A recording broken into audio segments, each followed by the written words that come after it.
भैया जितने भी भोजपुरिया भैया लोग हमरा के देखा था, जे भी देखा था भैया, वो सबके चरण में हाथ जोड़ के भैया जैसे प्रणाम करते हैं भैया। अगर कोनो भी गौरव में गलती हो भैया हमरा के क्षमा करब। आज एगो माई के भजन बा, माई के भजन हमके आशा बा कि बहुत अच्छा लगे, तो पूरा गाना जरूर सुनिएगा। अगर हमारे आप चैनल पर नए हैं तो भैया सब्सक्राइब कीजिएगा। बोलने में थोड़ा प्रॉब्लम होता है, नया बने तो भैया ये चैनल सब्सक्राइब जरूर करिए आप।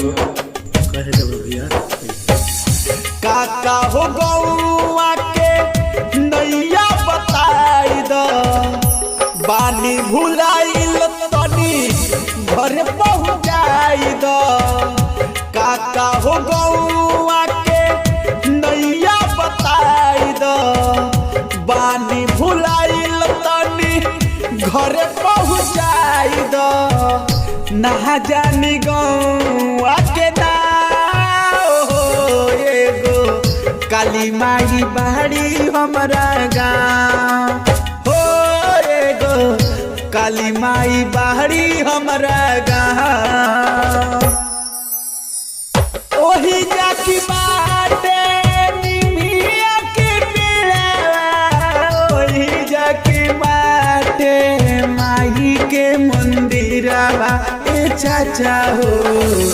ओही जाकी बाटे माई के मंदिरवा हो, ओही जाकी बाटे निमिया के पेड़वा, ओही जाकी माई के मंदिरवा ए भैया हमारे, ओही जाकी माई के मंदिरवा।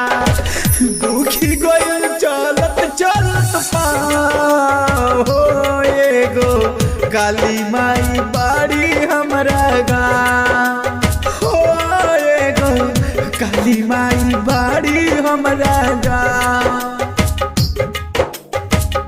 ओही जाकी राइटर जी के घरवा, ओही जाकी बनल सथानवा बा भैया हो, ओही जाकी बनल सथानवा हो।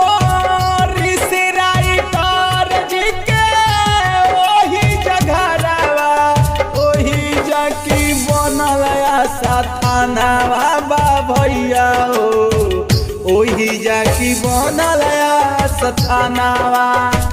बिहरी जैस बारूदा हमारे नाम हो, एगो काली माई बाड़ी हमारा गाँव हो, एगो काली माई बाड़ी हमारा गाँव।